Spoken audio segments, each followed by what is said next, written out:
এখন আপনারা দেখছেন ইউটিউব চ্যানেল সনাতন মিডিয়া লাইভ। চ্যানেলটি এখনই সাবস্ক্রাইব করে বেল আইকন বাজিয়ে অল সিলেক্ট করে দিন। কারণ উনি যদি এখানে থাকে আর রোগী যদি মাত্রা হারিয়ে যায় তাহলে তো সেজন্য উনি না আসা উত্তম। উনি বিপদ, আমরা এখানে ভবরোগের নিরাময় করছি না, পারমার্থিক রোগের চিকিৎসা করছি, আর উনি ভবরোগের চিকিৎসা করছে। দুটাই যদিও পরোক্ষভাবে ভবরোগই বটে, কিন্তু অধিকাংশ জগতের রোগ শোক দুঃখ দারিদ্র এগুলো মানুষ টের পায়, কিন্তু আধ্যাত্মিক জীবনে যে আমরা সবাই ভবরোগী হয়ে এই ভব সংসারে হাবুডুবু খাচ্ছি সেইটা মানুষে বুঝতে পারে না। তাই ভক্তিবিনোদ ঠাকুর বলেছেন, ঠিক আছে তোমরা গোবিন্দের ভজনা করো, তবে এ ভব সাগর হবে বালুচর, হাটিয়া হইবে পার। একটা ছোটবেলায় কবিতা পড়েছিলাম না, মনে আছে তো আপনাদেরও? হাঁটি হাঁটি পা পা যথা খুশি। তা ভক্তিবিনোদ ঠাকুর বললেন, যদি আপনারা ভক্তি ভাবনায় ভাবিত হয়ে গোবিন্দের আরাধনা করেন, তাইলে এই ভব সংসারে, যেই ভব সংসারটাকে সাগরের সঙ্গে তুলনা করা হচ্ছে, সাগরে পতিত মানুষ নিজের চেষ্টা করে সাগর অতিক্রম করতে পারবে না, যত বড়ই সাঁতারু হোক। কিন্তু ওই সাগরে যদি সামান্য একটা ভেলা, কলা গাছের তৈরি ভেলা অথবা নৌকা আশ্রয় হয়, তবে আর কোনো চিন্তা নেই, অগভীর সমুদ্র ওই ভেলায় চড়ে পার হতে পারবে। তো ভগবান শ্রী গোবিন্দও বললেন, গীতা মাহাত্ম্যেও বর্ণনা করা আছে, গীতারূপ তরুণীতে আশ্রয় করে গুরু সদৃশ কাণ্ডারীকে ভর করে আপনি এই ভবসাগর অতিক্রম করতে পারবেন। কারণ এই ভব সংসার সংসার দাবা নল লীর লোক ত্রাণায় কারুণ্য ঘনা ঘনাতম। এই সংসার, ওই যে আমেরিকায় কিছুদিন আগে দাবাগ্নি জ্বলছিল, আবার এই কদিন আগে আবার বোধহয় এই দু একদিনের মধ্যে, আজকে কালকে বোধহয় দেখলাম আবার আগুন জ্বলছে। এই দাবাগ্নি যেমন এত সহজে নেভানো যায় না, দাবাগ্নি যেমন কেউ জ্বালিয়ে দেয় না, এমনি এমনি জ্বলে। আপনারা যারা গৃহী মানুষ, সংসারী মানুষ বাবা, সংসারের জ্বালা যন্ত্রণা অন্যজন কেউ জ্বালাতে আসে? কেউ জ্বালাতে আসে না, হ্যাঁ, নিজেই জ্বলে। এটাই আধুনিক গান আছে না, মনের আগুন জ্বলে ধিকি ধিকি, তুষের ন্যায় জ্বলে ধিকি ধিকি। হ্যাঁ, তেমনি করে সংসারের যে আগুন, তুষে আগুন যেমন বাতাস না দিলে নিজের মতো করে জ্বলতেই থাকে, তেমনি করে সংসারের জ্বালা যন্ত্রণা, স্ত্রী পুত্র পরিবারের যে কষ্ট দুঃখ, এগুলো এমনি থেকেই জ্বলতে থাকে। কারণ এর কারণটা হচ্ছে যে আমরা পূর্ব কালেতে, সত্যযুগে, ত্রেতা যুগেতে, দাপর যুগেতে এবং কলিযুগে এই দফায় জন্মগ্রহণ করবার পর যা আমরা পাপ করেছি, সেই পাপের বদৌলতে প্রায়শ্চিত্ত স্বরূপ এই জগতে আমরা এসেছি দণ্ড দেবার জন্য। এখন আমাদের দায়িত্ব হচ্ছে, কাজ হচ্ছে এই সংসারে প্রায়শ্চিত্ত পূর্বক আর যাতে করে দফায় দফায় এসে দফায় দফায় ভাগাভাগি করে আমরা যেন জীবনটাকে বরবাদ না করি, সেই জন্য এই দফায় থেকে আর যেন এই জগতে না আসতে হয়, তার জন্য ভগবান গীতায়, ভাগবতে, বেদ বেদান্তে, উপনিষদে এবং গীতাতে খুব সহজ হবে আপনাদের বুঝতে গীতার কথা বললে। তা গীতায় অর্জুনকে উপলক্ষ করে ভগবান বলেছেন, এই সংসারে, এই অনিত্য দুঃখময় সংসারে যখন জন্মগ্রহণ করেছ, তখন হেলা ভরে জীবনটা নষ্ট করো না। কারণ ভাগবতে বলা হয়েছে, এই দেহটা অত্যন্ত, যদিও দেহটা ক্ষণভঙ্গুর। এই যে যুবকেরা এসেছে অনেক দূর থেকে, কয়েক ডজন যুবক বাবুরা এসেছেন, এরা দেখতে দেখতে প্রৌরাক্রান্ত হবে, তারপর বার্ধক্য, তারপর জরাগ্রস্ত, এরপর একদিন সবাইকে জগৎ থেকে মরণ রে তুহু মম শ্যাম সমান। যদি আমরা কেউ মরতে চাই না, কিন্তু একদিন রবি ঠাকুর তিনি তার মরণ কবিতায় লিখেছিলেন, মরিতে চাহি না সুন্দর ভুবনে, পরের লাইনটা জানেন, সকলের মাঝে বাঁচিবারে চাই। কিন্তু তিনি নিশ্চিত জানেন যে একদিন সবাইকে মরতে হবে, তাই মরণকে একদিন তো বরণ করতেই হবে। তিনি মরণ রে তুহু মম শ্যাম সমান, শ্যাম মানে শ্যাম, শ্যাম রে তোমার শোনে আশপাশা খেলবো রে শ্যাম। এই গান শুনেছেন না, আধুনিক গান? যারা ভগবান শ্রীকৃষ্ণ সম্বন্ধে কিচ্ছু জানে না, এই সমস্ত বোকাগুলো এরকম গান লিখে, আইসপাশা খেলবো রে শ্যাম, কি মা একলা পেয়েছি রে শ্যাম এই নিধুবনে। এরকম কিছু আধুনিক গান রচনা করেছে, যেটা বৈষ্ণব সাম্রাজ্যে বা ভক্তি রাজ্যে কোনো মর্যাদা নেই। তো আমাদের এই মৃত্যুকে আমাদের আচার্য একজন বলেছেন যে মানব জীবনে কত বন্ধু আসবে, কত বন্ধু যাবে, কত বান্ধবী আসবে, কত বান্ধবী যাবে, কিন্তু জন্মের সাথে সাথে আমাদের সঙ্গে, খুব মনোযোগ সহকারে শুনুন, জন্মের সাথে সাথে আমাদের সাথে এক বন্ধু এসেছে, যেই বন্ধু কোনো দিন আপনাকে ছেড়ে যাবে না। জগতে ইনার মতো বন্ধু আর কাউকে পাবেন না, যিনি জন্মের পর থেকে আপনার সাথেই আছে। সেই বন্ধুর নাম দুটো অক্ষরে,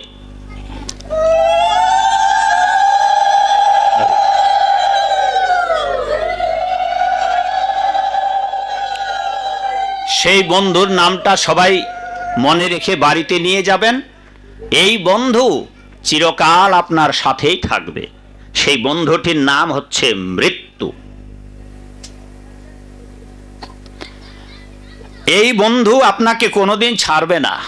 জন্মের যেদিন জন্ম হয়েছে মাতৃ জঠরে, ওই দিন থেকে কাছেই আছে, এ না নিয়ে যাবে না।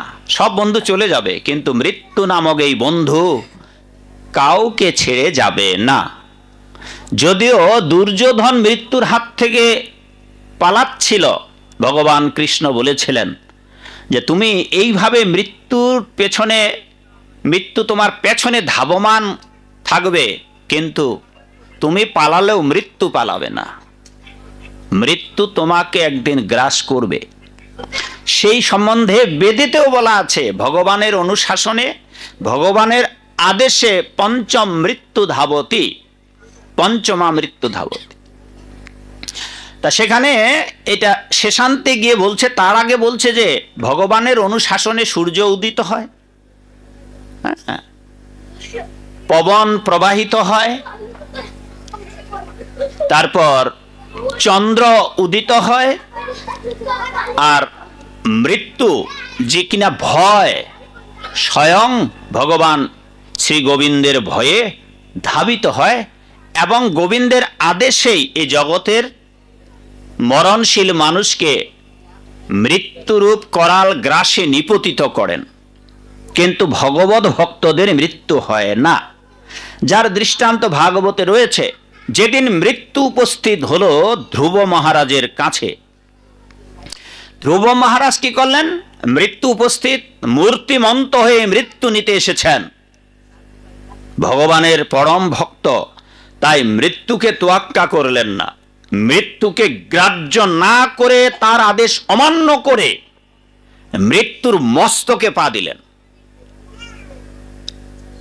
মৃত্যুর মস্তকে পা দিয়ে তিনি বৈকুণ্ঠে চলে গেলেন। এ হচ্ছে ভক্তদের, ভক্তদের মৃত্যু নাই। স্বাভাবিকভাবে সাধারণ বিষয় প্রমত্ত মানুষ, কর্মী, জ্ঞানী, যোগী, ধ্যানী, ভোগী, সবাই মরবে, সবাই শ্মশানে যাবে, কিন্তু তাদের শ্মশানে যাওয়া আর ভগবত ভক্তদের শ্মশানে যাওয়া এক জিনিস নয়। ভগবত ভক্তরা যারা ভাগ্যবশত ভগবানের ভক্ত হতে পেরেছেন, হইয়াছেন আর হবেন যত বৈষ্ণবেরগণ, তারা সবাই ভাগ্যবান। তারা পূর্বকালেতেও সাধন ভজন করেছিল, কোনো সামান্য এদিক ওদিক ত্রুটি বিচ্যুতির কারণে আবার এই জগতে এসেছে। তো তারা যেখান থেকে এসেছিল, বৈষ্ণবের জন্ম মৃত্যু নাই, যথায় হতে আসেন বৈষ্ণব তথায় ফিরে যায়। বৈষ্ণবদের, ভগবত ভক্তদের জন্ম মৃত্যু নাই, তারা আসেন আর কিছু কাজের উদ্দেশ্যে আসেন, কাজ সমাপ্ত হলেই আবার চলে যান।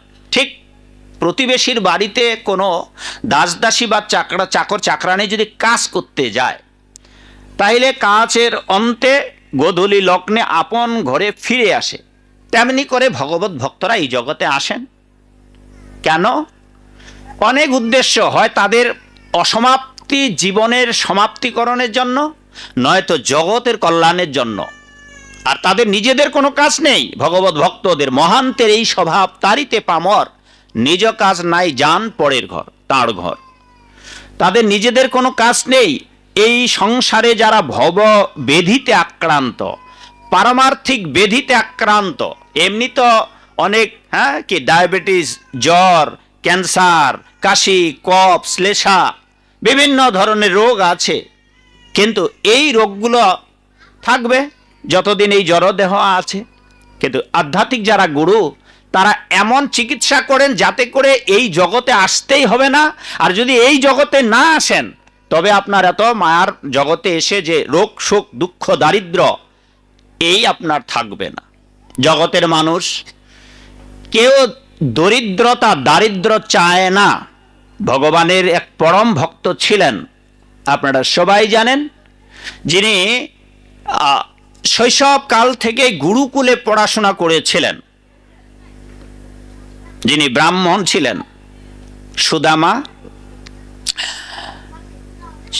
গুরুকুলে পড়াশোনা করে উভয়েরই সকলেরই শিক্ষা সমাপ্তির পর যে যার ঘরে ঘরে চলে গেছেন। ভগবান কৃষ্ণ বৃন্দাবন লীলা সাঙ্গ করে, মাথুর লীলা সাঙ্গ করে, ধনুর্যজ্ঞে নিমন্ত্রিত হয়ে অক্রূরের রথে চড়ে অতসাদের মোহনবাসী রাধা নামে সাধাবাসী ছেড়ে, বৃন্দাবন ছেড়ে তিনি যমুনা পার হয়ে মথুরায় গেলেন। আর মথুরায় গিয়ে মামা কংসকে ধ্বংস করে সেখান থেকে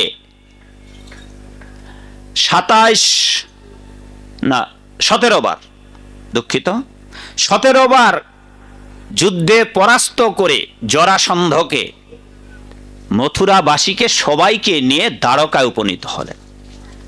তা ভগবান শ্রীকৃষ্ণ বৃন্দাবন লীলা, মাথুর লীলা এবং দ্বারকা লীলা লীলা প্রদর্শনকালে বহু লীলা করেছেন। বহু লীলা প্রদর্শনকালে ভগবান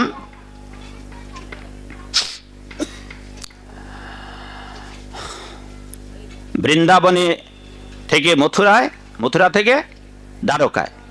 একদিন দেবর্ষি নারদ জানতে পারলেন যে ভগবান শ্রী গোবিন্দ, যিনি অনন্তকালের পরম বান্ধব, সর্বজীবের সুরিত অন্তর্জামিন, জগৎ স্বামীন, দেবর্ষি নারদ জানতে পারলেন, লোক মুখে শুনতে পেলেন যে ভগবান কৃষ্ণ একই রাত্রিতে, একই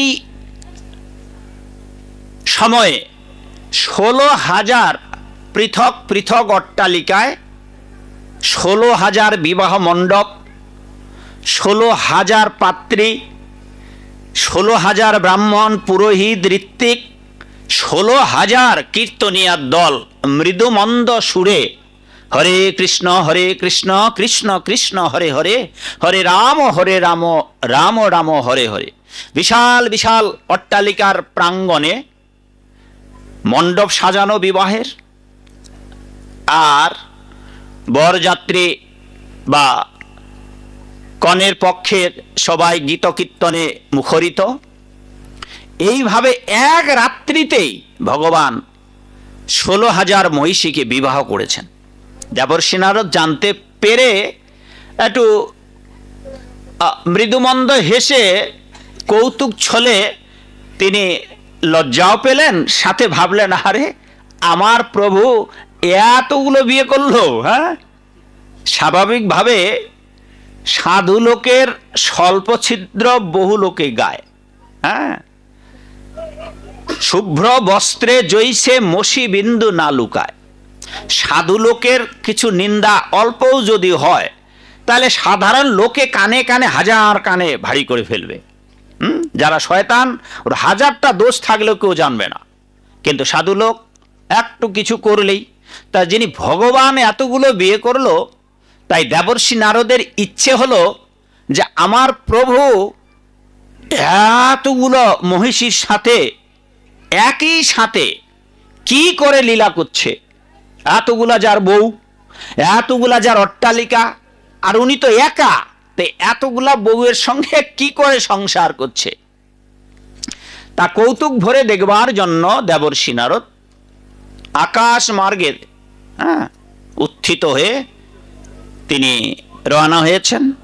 তো যাবার আগে ভাবছেন যে আমি যদি দ্বারকায় গিয়ে উপনীত হই তবে কৃষ্ণ তার পিসিমার খবর জানতে চাইবে হস্তিনাপুরের। রাজ চক্রবর্তী সম্রাট যুধিষ্ঠিরের প্রিয় সখা অর্জুনাদির খবর চাইবে। তাই তিনি কি করলেন, প্রথমে হস্তিনাপুরে দেবর্ষি নারদ উপনীত হয়ে তাদের কুশলাদি জিজ্ঞাসা করলেন। এরপর তিনি আকাশ মার্গে উত্থিত হয়ে দ্বারকার অভিমুখে যাত্রা করলেন। যেতে যেতে যেতে যেতে দ্বারকাবাসীরা দেখতে লাগলো যে কোন এক আগুনের গোলা পিণ্ড আকাশ মার্গ থেকে দ্বারকার অভিমুখে ধেয়ে আসছে, দাউ দাউ দাউ দাউ করে, জল জল জল জল করে। সবাই অবাক হয়ে অবাক বিস্ময়ে তাকিয়ে আছে, ভাবছেন যে কোনো আলোকের গোলক বা কোনো শত্রু আকাশ মার্গ দিয়ে আসছে। কিন্তু যতই নিচে আসতে লাগছে ততই তারা কৃষ্ণ কীর্তনের সুর মূর্ছনা শুনতে পাচ্ছে। যখন আকাশ মার্গ থেকে দ্বারকার পুরীতে কাছাকাছি এসে গেছে, তখন দ্বারকার পুরবাসীরা সবাই বুঝতে পেরেছেন এ আর অন্য কেউ নয়, ভগবান শ্রী গোবিন্দের শ্রীকৃষ্ণের এক পরম ভক্ত দেবর্ষি নারদ। ভগবানের ভক্ত, দেহ একেবারে স্বর্ণ কান্তির্ণে উজ্জ্বল, প্রচুর আভা বের হচ্ছে, কোটি চন্দ্র সুশীতল, যে ছায়ায় জগত জুড়ায়। এমন ভাবে উজ্জ্বল আলো বিকিরণ করে দ্বারকার ভূমিতে নামছেন দেবর্ষি নারদ।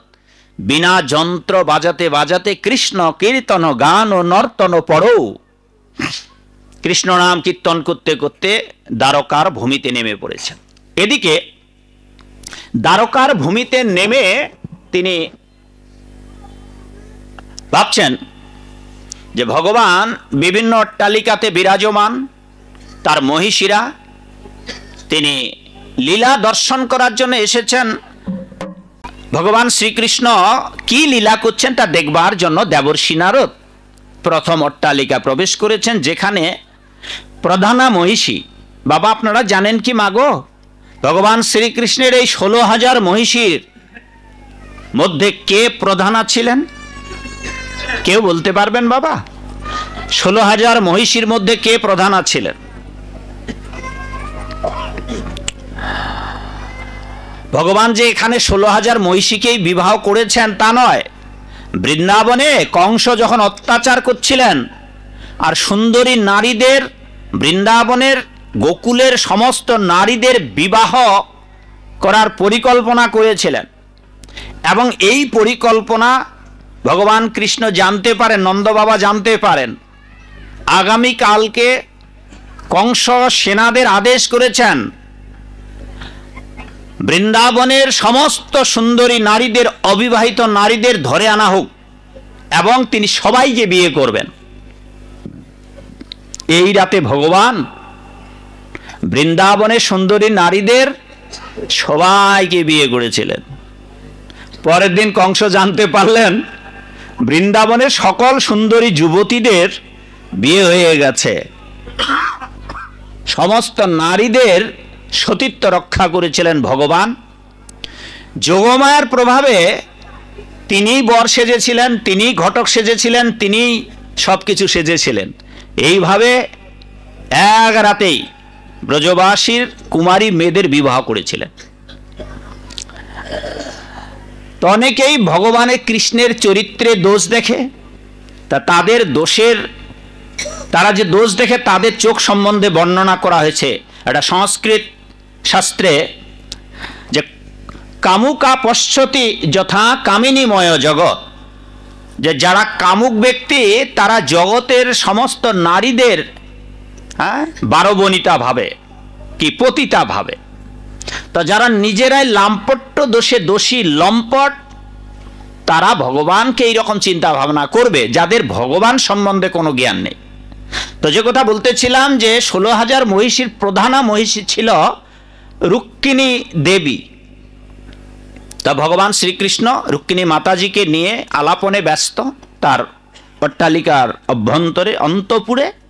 দেবর্ষি নারদ বিনা বাজাতে বাজাতে সোজা ঢুকে পড়েছেন ওই অট্টালিকার ভেতরে। গিয়ে দেখেন দেবী কুন্তির সাথে ভগবান কৃষ্ণ মধুর আলাপনে। ভগবান শ্রী গোবিন্দ দেবর্ষি নারদকে দর্শন পেয়ে তাড়াতাড়ি পালঙ্ক থেকে উত্থিত হয়ে সত্যভামা দেবী এবং স্বয়ং ভগবান তারা দুজনেই তাকে অভিনন্দন করেছেন এবং ভগবান কৃষ্ণ নিজে রত্ন সিংহাসনে বসিয়ে তিনি হস্তমুখ পাদ প্রক্ষালন করেছেন, নিজের হাতে পা ধুয়ে চরণামৃত পান করেছেন ভগবান ভক্তের। তারপর ভগবান রুক্মিণী মাতাজি সহ দেবর্ষি নারদকে প্রসাদ নিবেদন করেছেন। এদিকে চামর বেজন করছে রুক্মিণী মাতাজি, আর ভগবান ভক্তকে প্রসাদ দান করছেন। তারপর দেবর্ষি নারদের ইচ্ছে যে তিনি বাকি অট্টালিকায় কি লীলা করছেন ভগবান তা দেখবার জন্য তাড়াতাড়ি গোবিন্দকে প্রণাম দিয়ে প্রসাদ নিয়ে তিনি মনোবেগে আরেক অট্টালিকায় গিয়েছেন। ওখানে গিয়ে দেখেন ওখানে দেবী সত্যভামার সঙ্গে কথা বলছেন। মানে নিমেষে মনোবেগে দেবর্ষি নারদ মুহূর্তের মধ্যে ব্রহ্মাণ্ড ঘুরে আসতে পারেন। তা সুতরাং এক অট্টালিকা থেকে আরেক অট্টালিকা যেতে বেশিক্ষণ লাগবে না। তো প্রথম অট্টালিকায় দেবর্ষি নারদ বললেন, দেবর্ষি নারদকে ভগবান কৃষ্ণ বললেন, ওহো ঋষিবর, হে পরম বৈষ্ণব ঠাকুর, আপনার পদার্পণে আমাদের এই দ্বারকাপুরী ধন্য হলো। কুশল আছেন তো? আমার পিসিমা, প্রিয় সখা অর্জুন, রাজ চক্রবর্তী সম্রাট যুধিষ্ঠির সকলে কুশল তো? আপনি সকলে সংবাদ এনেছেন তো? এই যে কথাগুলো প্রথম অট্টালিকার ভেতরে বললেন, এই একই কথাগুলো আবার দেবী সত্যভামার সঙ্গে যখন আছেন সেখানেও বললেন, আসুন আসুন হে ঋষিবর, বসুন বসুন, আপনার আগমনে আমাদের দ্বারকাপুরী ধন্য হলো।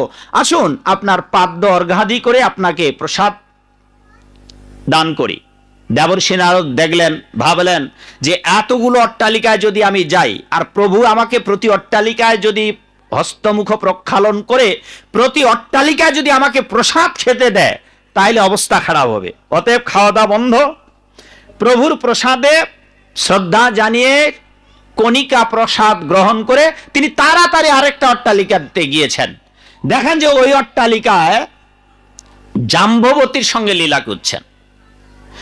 এইভাবে সুখদেব গোস্বামী প্রায় 42টা অট্টালিকার, আমার যদি হিসাব ইদিক উদিক না হয়, তা অনেক আগে পড়েছিলাম, সম্ভবত এইরকম আর কি, এতগুলা, যদিও ওখানে 16,000 অট্টালিকার বর্ণনা সুখদেব গোস্বামী করেননি, কিন্তু এই 42টা অট্টালিকার বর্ণনা দিয়েছিলেন, যে 42টা অট্টালিকায় দেবর্ষি নারদ গিয়েছিলেন। আর 42টা অট্টালিকাতে 42 প্রকারের লীলা করছিলেন ভগবান এট এ টাইম। সব ঘরে ঘরে গিয়ে দেখেন দেবর্ষি নারদ ভগবান কৃষ্ণ কোথাও বেদ অধ্যয়ন করছে, কোথাও বেদ পাঠ শেখাচ্ছে, কোথাও অসি চালনা করে শেখাচ্ছে, কোথাও ছেলের বিয়ে দিচ্ছে, কোথাও বৌমা নিয়ে আসছে, কোথাও যুদ্ধের জন্য যাত্রা করছে, কোথাও যুদ্ধ থেকে ফিরে আসছে, কোথাও বধূমাতাকে বরণ করছে, কোথাও কৃষি কাজের খামার, কোথাও গোরক্ষা পালন বিভিন্নভাবে, কোথাও যুদ্ধ শিক্ষাচ্ছে, কোথাও যুদ্ধবিদ্যা শিক্ষা দান করছে, কোথাও বেদ শিক্ষা দান করছে।